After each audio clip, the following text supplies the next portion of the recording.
Good? Yeah. All right. Put a blanket over him. Okay.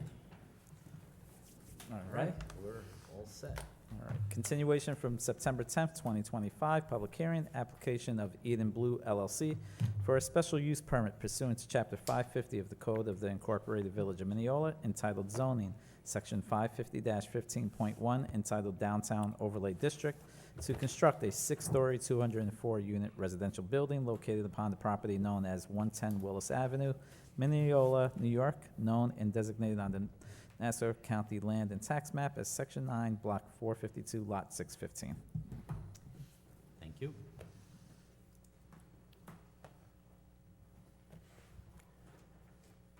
Good evening, Mayor, members of the board, Mr. Gibbons. Good evening. My name is Jack Martins. I'm with Harris Beach Bertha, 333 Earl Ovington Boulevard, Uniondale, New York. On behalf of the applicant, as was stated, this is a continued hearing. I understand that the previous hearing was continued for a couple of reasons having to do with water sewer, and I understand that that issue has been resolved. There have been some changes, though, in the interim that I'd like to place on the record, Mayor. As has been stated previously this evening, this project originally started above 200 units and was presented at 204 units. We have scaled the building after considering the board's concerns and concerns that were raised by members of the public to 172 units. In addition, with 262 parking spots, which are compliant with the 1.5 per unit that is required in the overlay zone. That number is actually 258, so a few more than what we would require as a minimum. A couple of points, Trustee Casado, I think the rendering of the building looks very much like Citi Field, and so you should enjoy driving down Willis Avenue and seeing the facade. I think it'll be a great addition to that area of the village. To Trustee Clark, the building contemplates burying all the electric lines along Willis Avenue and around the building, so they will be buried as well as part of this project. Interestingly, we, in discussion with the village, understood, and I think it makes a lot of sense given the opportunities that this presents. We have decided as part of our amenities, as we had described earlier, that we would make accommodation for MAA facilities and public restrooms within the building, incorporating the building into the ball fields surrounding the building. We've also offered the village a 1,400 plus square foot space in the building, in the center of the building, for use for for whatever the village would like, but certainly would lend itself to a village museum that we would respectfully suggest could be operated by the Mineola Historical Society in keeping with the great work that they continue to do with the village. We know that they have a facility over on Westbury Avenue, and certainly incorporating 1,400 plus square feet into the building. Dimensionally, I think the board may have received the revised floor plans, but it's contemplated that where the hall is, the space to the left as you're facing the ball fields would be the Historical Society Museum in glass to allow for an exposition of historical artifacts. The village has a unique and I think a storied history in the county. It is the county seat, and there is a tremendous amount that happened right here, dating back to things like the Mineola Fair, the birthplace of flight, all happened right here in and around where the courts are right now, adjacent to the village, and in fact, used to be considered the village back then. So there are opportunities to do that. Of course, the MAA would continue to have space. Instead of to the left as you're facing the ball fields, would be on the right side in the rear. Again, a little over 1,100 square feet. There would be public restrooms, another about 500 square feet. So in total, 1,600 square feet plus on one side, 1,400 plus square feet on the other, which would, I think, truly tie this building into that public-private partnership that we had hoped to achieve, and we're happy to offer that to the village as well. The building, as Mayor, as you described, is smaller. The number of units have come down significantly. The parking is there. The amenities to the village are incorporated as well. There is, in addition, a commitment to improvements for the ball fields, construction of a concession stand, bleachers, the renovation and reconstruction of the PAL house, all associated with this. And as I mentioned, burying the lines as well. For this building, if you remember, it's not only set back from the curb, utility strip and sidewalk, but there's a further 10-foot setback from the property line to when the building starts, and that colonnade is, so the building's actually back further than that. And to answer questions that have come up previously tonight, there will be green space and there will be plantings and there will be greenery there as well, because we have that certainly as a priority. We understand the importance of this building, the location, and its proximity to the village ball fields, and we understand that that's. I think you've seen that from other projects that this developer has built in the village, that's what they're going to prioritize as well. So with that, Mayor, I'll keep it brief. Okay. This is our third presentation. Certainly, if the board has any questions, I'm happy to answer any questions you may have. I'll just leave one point, just anticipating perhaps a comment that'll come later. We've spent a lot of time in this village, all of us, over the years. I remember, I think I mentioned to somebody, I remember playing on these ball fields when I was in first grade at Corpus Christi across the street, and remember the parking lot being there, remember the convent being there, and playing on these ball fields over 50 years ago. A lot of us do and have those memories. So we also understand, where the impacts are and how important it is that we build, but we build smartly in the right spot.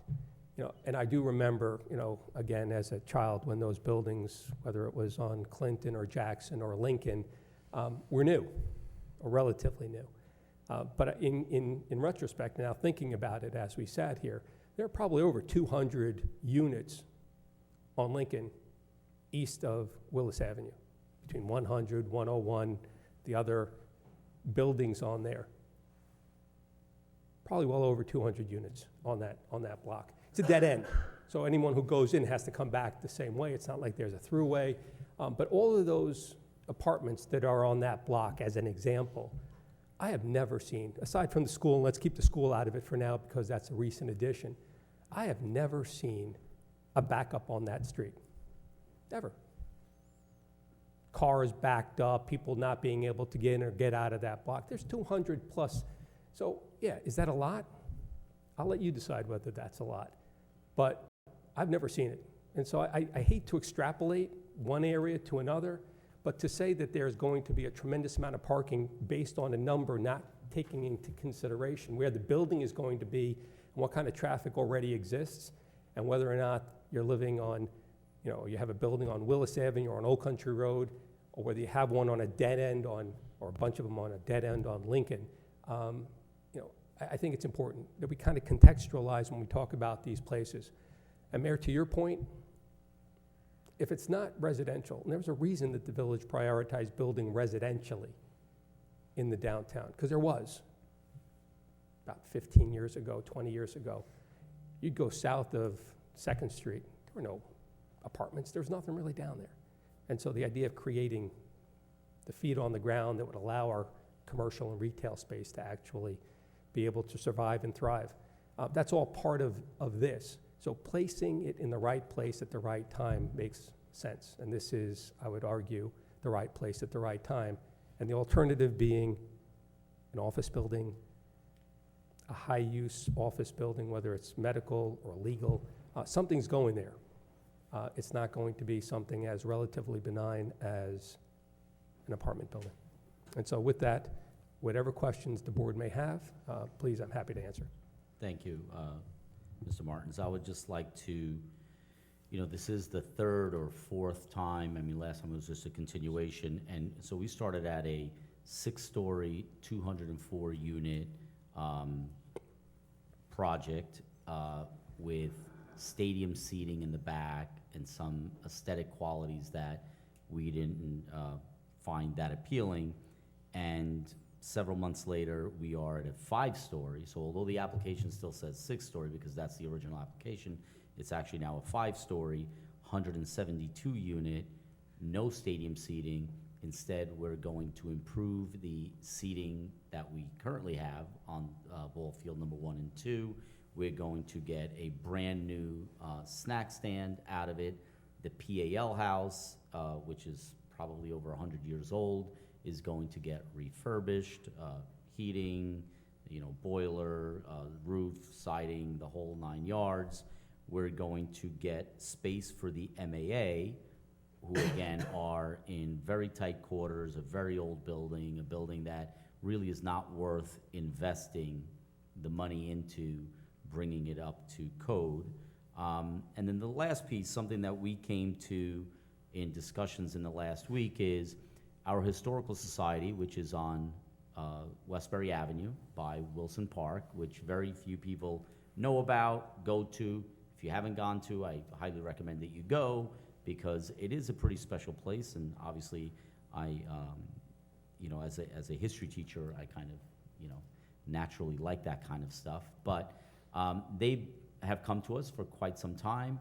The space is not adequate. The artifacts that are in there, many of them are one of a kind. We don't have an appropriate fire suppression system. If God forbid something happens, or if there's a flood or anything like that, many of these items will be ruined and cannot be replaced. So we have gone out and tried to get prices, and it's amazing what it costs to, so if it would cost you, $200,000 to put an addition on your house, or to get a new roof, or to redo your kitchen, for a municipality to redo that building on Westbury Avenue, we're talking well north of $1 million, closer to $2 million to do it. And this is when this idea came out that perhaps it would be, through economies of scale, easier for this developer to incorporate the Historical Society or the Mineola Museum into the building for a number of reasons. Number one is it would be a modern space with modern lighting, heating, temperature control, fire suppression. Secondly, it would be centrally located in our downtown, in the part of our village that is historic, right? It would have a lot more traffic, foot traffic, visitors, visibility. Right now, it's essentially in a residential area. Nobody would know where it was unless they're heading to Carl Place. And it would be a place where we could have events, where we could host symposium, we could host, small gatherings in the middle of this history that is so rich in our village. So, the details are still to be worked out, but I think that it is a win-win situation, rather than having an old, dilapidated building in a part of the village that does not get the visibility that it would get on Willis Avenue. Here, we have the opportunity to have in one area our PAL, our MAA, and our Historical Society, in an area where now these kids walk off the field, or the parents or the grandparents, between games, before a game, after a game, hey, let's go into the Mineola Museum and check it out. Let's see what's going on there. We could host events. We could have Boy Scout events, Girl Scout events. We could have, if dignitaries are coming from out of town, we could host them there. So that's where this idea came from, and I hope that it comes to fruition. That is not why we approve or don't approve a project, but it's certainly, for us, when we see a developer that wants to work with our community, wants to be a part of it, reaches out to those stakeholders, whether they be the MAA, the PAL, or the Historical Society, and includes them in the decision-making process. I think that is important. I think it's going to be, we've also begun this idea of, and you saw it with the last application, that beyond developing residential, we also want something that will be an attraction. And that could be a restaurant, that could be an event space, that could be a museum. But we want to also bring people from the outside that will come and visit us and stay here. Not necessarily come, sleep here, and then go shop, dine somewhere else. We want to give them a reason not only to live here, but to stay here, to eat here, to shop here, to play here. That's what we want to do, and that's kind of the, you know, we're at this point where on the development side, the residential side, we're pretty much done. Now, what are we gonna do to get people to stay here? We've been doing these events. We have our holiday, Winter Wonderland coming up. We just had our fall festival. We had our 90s festival. We had our food festival. But we're just getting started. Once we start to develop that downtown, we have the museum, we have the restaurants, we have the new tenants coming in. I think that this will be a great addition to that. So, and thank you for the burying the power lines. Trustee Clark thanks you. It's a challenge, but I think, to the point that I think the board has made consistently, it's something we should all try to do with each one of these projects, one building or one project at a time. Thank you. Deputy Mayor? So it's been a journey. It has. I thank you. You definitely heard us. I remember the first meeting here, and I was like, stadium seating, that's ridiculous. It's not gonna work. So you heard us. I know that we definitely pushed back on you a little bit about the size of it, the scope of it, what was being done there, and you heard us. So you didn't just hear us, you became a really good partner to our whole village. You're working with MAA, potentially with the Historical Society. So you didn't just hear our concerns, you met our needs beyond this board. So I really appreciate that. I agree with you. I think it's the right part of the village. I think it kind of caps off that whole downtown area. It's kind of an odd spot right now, but having this there, I think is gonna just bring a little more vibrancy, and I think it's gonna work wonderfully in that particular space. You know, you mentioned the other buildings up on Lincoln and those buildings. They were new at one point. Yes. Nobody even thinks about those buildings because they became the fabric of the village. They're just part of what the village is. And I think that within a few years, this is gonna become that as well. You know, I think even some of the newer buildings are becoming that. I think the Morgan Park building is just kind of almost an iconic building. Everyone knows that building now, and it didn't cause any kind of disruption. It just became the fabric of the village. So I think that this will become that side of the village's fabric too. I have one question. Sure. So you went down 15% in units, which is great. My question is, I know you took off a floor. Is anything else shrinking? Is the footprint shrinking or the size of the unit shrinking, or is it just the floor that allowed you to come down in units? There was an entire floor of parking that was below grade, Yep. forcing the building to go deeper. Yes. And so, as we considered reducing the number of units, it just became clear that the best way to do that would be to eliminate that entire floor and then allow the building to stand as is. So by eliminating that floor, we're still providing the same parking. Yeah. And we had the discussion about the village having municipal parking within the building. And Right. once that was eliminated, it kind of made sense. And if you'll permit me, Deputy Mayor, thank you, because I think through this exercise, although it has taken us several meetings, I think it's a better project. And I think when we get to where we are today with the project and all of the components that are there, it just feels like it's a better fit. The aesthetic is a better fit, the exterior, the work that went into doing that. And I think scaling the building the way it was done, frankly, makes it a better project. So thank you. I agree. I think it's a better project. Yeah, I think it's better. And I think it's probably, if not the last, one of the last larger projects in our village, because there are no other dead spaces in our village. So I'm happy that it's gonna go out with this one, because I know this developer, based on his previous project, builds beautifully. So thank you for working with us, thank you for hearing us, and I'm looking forward to seeing it come to Thank you. fruition. Trustee Casado, you don't have any questions, right? No? Before I So hand with it over that to being trustee, said- wait, hold on.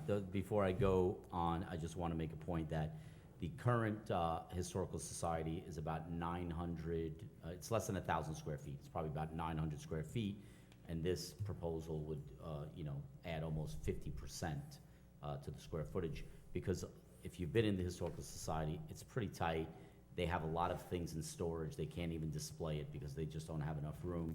This would make something that we could all be proud of, and that the Historical Society could be proud of, that they could display all the great things that they have. I think a lot of people don't realize, really, and you mentioned it earlier, from flight to automotive racing to the Mineola Fair, to, you know, the different waves of immigration that came in, to our farming tradition.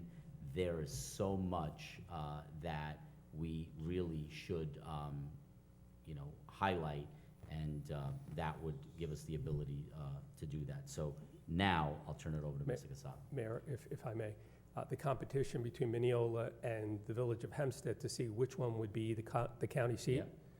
Back then, some people don't realize that.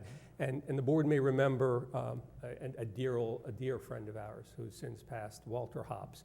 And if you remember Wally always said that the one thing that was missing in the village downtown was a museum because of that rich history. And so the opportunity to do it here in this building is really pretty neat. I'm sorry, Mr. Casado. So I'm going to be a bad guy again tonight. I have issues. The concession stand now moved from the main building to somewhere along the railroad track. It would go, and we had this discussion with the MAA, it would go back by, you know where the broadcast tower is, where the booth Yeah. is? Right behind there. So there's grass there, the kids play there now, and it was closer to the field, easier to get to. Concession stand would go there. There'd be some pavers that go down. They want to put down some picnic tables as well so that the families can sit there, have a meal, have a place to sit. So no, it's not like throwing it over by the tracks at all. It's behind home plate. Exactly, A few exactly. months. So right by the broadcast stand, Yeah. just lateral to that. So now, if I'm a parent watching my kid play at Field 2, I've got to go all the way around to get a hot dog or a soda, right? Well, Yeah, you kind of yeah. do now. You would, That? You kind of have to do I that would now. have to walk all the way around. they would go there much the same way. The good news though, Mr. Casado, is they wouldn't have to cross the street. They'd have to stay on the same side with the ball fields. The concession stand, I think, as we all know So now you're going to run water and sewage and Water, electric, the whole sewer, mess? electric, and everything else to it. Okay. As I think we have to, and we should. It's the right But thing. you know what, I'm not a happy camper with that, but that being said, that's my opinion. I So now understand. again, the Historical Society, I was concerned with the square footage, and Mayor, thank you for bringing that up, so there is enough room, Mhm. more than they have now, so thank you for bringing that up. Okay, And I think, Mr. Casano, not to put words in anyone's mouth, I just think it's a better location. I think the village's history, and highlighting the village's history in an area like this where, you know, kids are playing ball, they're Mineola kids, their parents, there's a place for them to go and see a little bit of history. Those pictures deserve to be seen, and having it there where people are gonna be traveling back and forth, watching, even people from out of town who come, you know, to watch kids play, it's a better spot. I think it only highlights the village's history, and I think it's a good thing for the Historical Society, and I'm glad that the village board was open to it. No, I know, as a matter of fact, if you remember, when you were mayor, you created liaison positions. And The one of my liaison. liaison positions, and one of my positions as it was the Mineola Historical Society. I would, So I've been attending those meetings since 2004. I think the liaison positions were originally created, I think, by Mayor Hink, and then continued by Mayor Colbert, and I was happy to continue it from Yeah, but the Mayor point Colbert is as well. I was liaison But to the you've Historical always Society. been close to the Historical Yeah. Society, as it should be. Thank you. But again, you know what? I'm just not a happy guy with this project. Thank you, Mayor. Thank you. Trustee Clark. Well, thank you for working with us and putting together what I think is going to be a great project. I'm thrilled about the wires, Thank you. and, you know, I really have been following the traffic as I travel back and forth to my office, and it's, I don't think it's going to be a problem. Back in the day, it was a problem when my 6 kids were pulling out of the house to to work in the morning and jockeying around whose cars are in what spots, but, The Clark family yeah, there created a was, traffic jam by themselves. that's right, Wilson Boulevard and Foch, you had to get out early. But I think it's gonna be okay, I think it's gonna be a good project. Thank you. Trustee Salaski. I have no questions, but all due respect, I love where the concession stand is. It drove me nuts as a parent and now a grandparent, watching those kids run across the parking lot to get to the concession stand. And we all know at the end of the game, when the coach says, go get yourself an ice cream, those kids are running and no one is looking for cars coming. So moving that concession stand project is fabulous. I love it. Thank you for hearing us. I'm most excited that that concession stand is moving, I have to tell you, as a mom and a grandparent. The Historical Society moving there, if that comes through, I think is going to be amazing. As grandparents come to watch their grandchild play, they will go into that museum during the game to see what happened, how Mineola came about. So I hope that really comes to be. I thank you for that. I have and I think we may be having the same thought, a rotating display, something that changes month to month or quarter to quarter, where you're highlighting a different epoch in the village's history, and then maybe you have times when somebody will be there, maybe a volunteer, from the society or people in the village who want to come out and will walk people through and give almost like a presentation during certain hours during the day on a weekend, so that you're actually inviting people into it. There are so many different ways to do it, and it's something that, as a village, we really haven't done in the past. You see it in some other villages on a different scale, but the opportunities to sort of, what's the term that they use these days, Mayor? Flex? It's a flex for the village in terms of being able to sort of brag a little bit about the great history that the village has. And I think, when I think about it, that's how I see it. No, I agree, I do. Okay, anyone else? All right, anybody in the fifth row?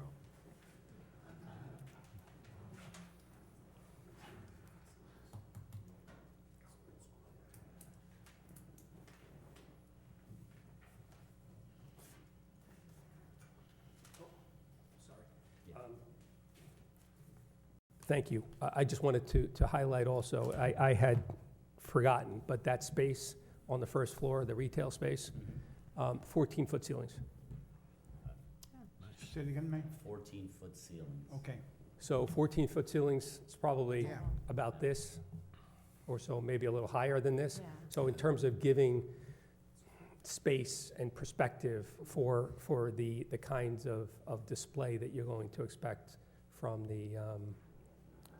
that area, it could be pretty neat. Right. And just to add one more thing, I think nothing's changed, is the residents of the building will be coming in and out on Willis, correct? Correct. Correct. So, to Trustee Salaski's point, not only were we worried about kids crossing the street, it was literally a through lane. Anybody that had to come in had to drive through the entire parking lot. In front of the And that was concession stand. one of the issues with the original application, is that you still had that entrance to the parking garage from the rear. We've eliminated that now. So yes, obviously the people that come into the fields for baseball, they're gonna have to drive through, but no one from the building is gonna drive through that parking lot. They're gonna come in and out on Willis Avenue. There'd be no reason for it. They'd Right. park at home and walk Right. around the building or through the building to get to the fields. Can I just have one more question? So we're talking Historical Society, concession stands were moved. How many retail spaces are still there? So the two units in the public bathrooms occupy about 3,000 square feet. The leasing space is another 1,100 square feet, so say about 4,000. So there's about 6,000 square feet or so left on that first floor, roughly. So there is some thought, although nothing is confirmed, to have a coffee shop, a breakfast place, have an ice cream place, have a pizzeria, things that are tied to the kinds of uses that are taking place on those fields, bringing people to a place where they'll have access to, a great brunch spot, that, really, unless you're going to the train station, that's always a great brunch spot. It's always hard to find. Okay, That's the idea. thank you. Mr. Kaufman?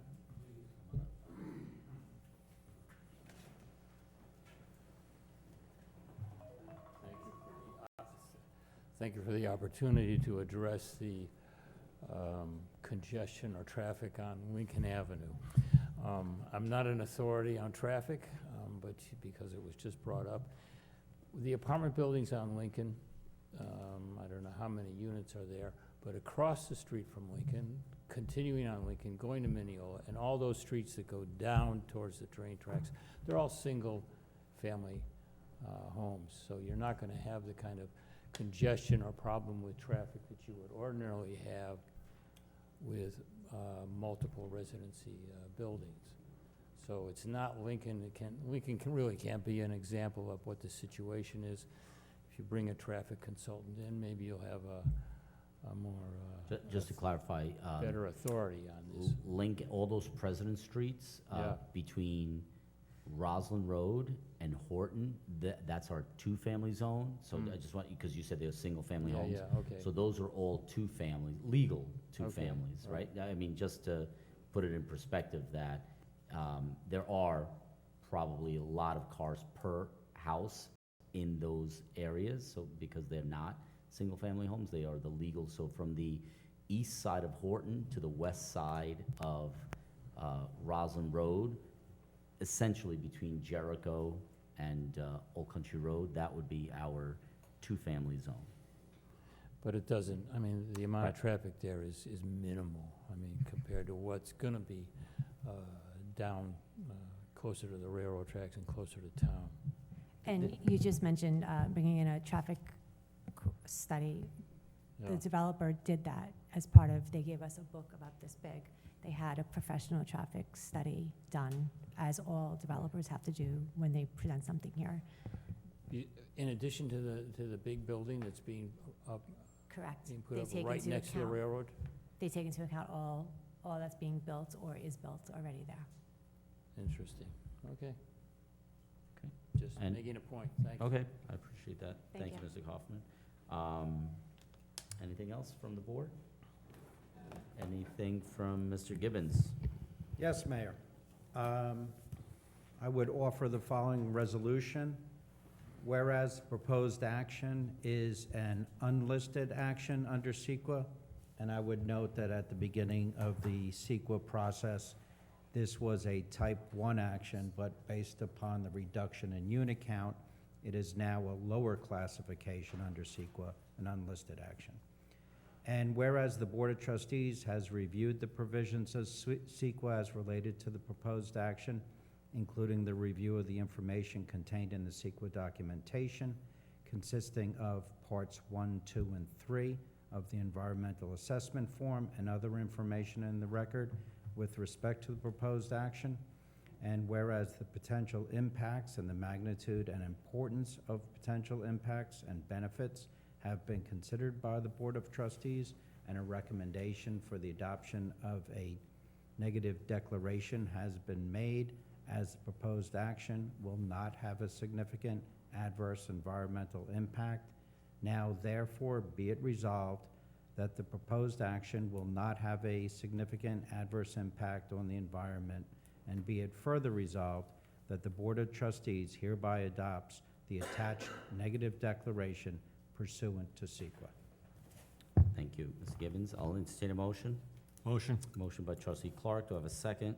Second. Second by deputy mayor Sartori. All in favor? Aye. Any opposed? Motion carries. Okay, we have been hearing this, I believe, since July. Okay, we've continued it several times. It's changed. We had some iterations. We've been, right from the get-go, in contact with the MEA, the PAL. As the deputy mayor mentioned, we had a traffic study. We are in the process, within the next day or two, of getting a final report on a water and sewer study that I have, we currently have a preliminary draft of that water and sewer study, and the findings by our independent engineer is that this project and any other project, we have enough water for, and that the sewer capacity is also sufficient, and any improvements that will need to be made to the sewer would be at the responsibility of the developers, but it is certainly our system can handle this, and when these studies are done, they are done under the assumption that there's redundancy, that a well can be out, or that, you know, everybody's flushing the toilet at the same time and everybody's irrigating at the same time. So these studies are done using engineering standards that are not unique to the Village of Mineola, that are accepted by people who do these studies. And we are confident and comfortable that the studies are going to demonstrate, they did demonstrate that we can handle, that our systems, both our water system and our sewer system, can handle that. Having said that, I don't think there's a need to, you know, extend this for another meeting. We've heard everything that we need to hear. We have an amenities letter. We have, we're gonna work out a host community benefits agreement. And as the deputy mayor said, for me, and I'm speaking for myself, I do agree that this is perhaps the last parcel of land that is able to be developed, in my opinion, to this standard. So it's not gonna be the Western Beef property, it's not gonna be any other property on the railroad. This is it. There may be other developments that are smaller, you know, a dozen units, 18 units, 20 units, but this is literally the last significant portion in the downtown that can be developed to this degree. So, having said that, I would ask that we vote on this evening, allow the developer to begin to move forward, allow the developer to begin to develop construction plans so that we can break ground and so that we can get this built. So I'll entertain a motion to approve.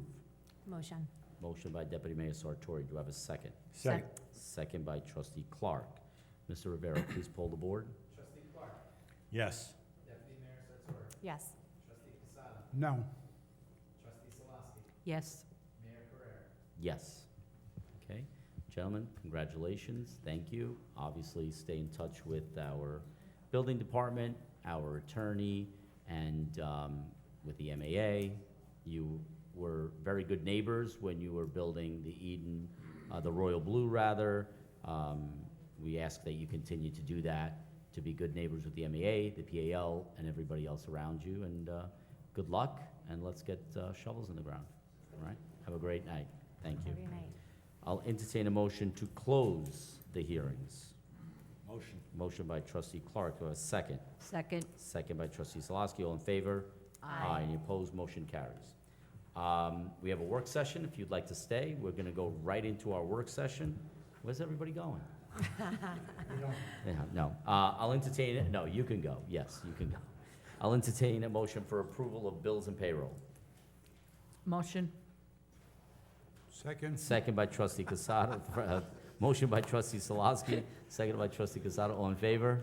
Aye. Any opposed? Motion carries. I laugh because for the 15 years I've been on here, you've always made the motion for that. No, I know. Just making sure you're awake. No, I'm just very annoyed. All I'm right. sorry. Okay, well, don't be, because Brian's about to speak. Mr. Rivera. Resolved to authorize the following service award one-time actuarially equivalent lump sum payment for the Fire Service Award Fund to the following Mineola Fire Department firemen pursuant to the LoSAP, effective January 1st, 2026. James Gillick for $18,764.73. Motion.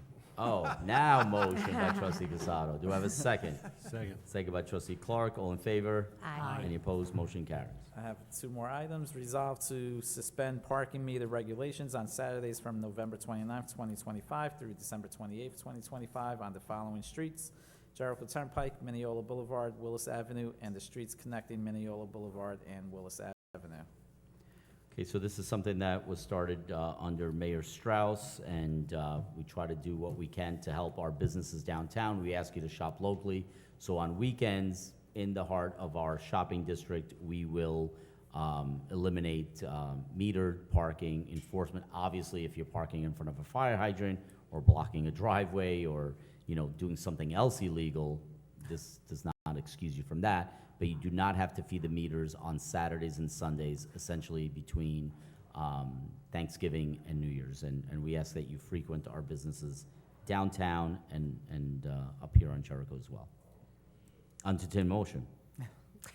Motion. Motion by everybody, seconded by Mr. Casado. All in favor? Aye. Aye. There we go. I got a couple personnel items. Resolved to authorize the hiring of Edgar Avila as a laborer in the village clerk's office, working Mondays through Fridays, 8 a.m. to 4:30 p.m. at a starting salary of $20 per hour per the collective bargaining agreement, and starting 11/13/25. Entertain a motion. Motion. Motion by trustee Clark. Do I have a second? Second. Second by Deputy Mayor Sartori. All in favor? Aye. Any opposed? Motion carries. Resolved to approve a salary increase of $5,000 for Elizabeth Bernardez, clerk of the Justice Court, effective December 4th, 2025. Entertain a motion. Motion. Motion by trustee Clark. Do I have a second? Second. Second by trustee Salaski. All in favor? Aye. Any opposed? Motion carries. And this comes at the recommendation of the village justice. Resolved to authorize a $2 per hour merit increase for Concetta Ribeiro, clerk in the Justice Court, effective December 4th, 2025. Entertain a motion. Motion. Motion by trustee Casado. Do I have a second? Second. Second by trustee Clark. All in favor? Aye. Any Aye. opposed? Motion carries. Thank you. Okay, thank you. Mr. Palumbo.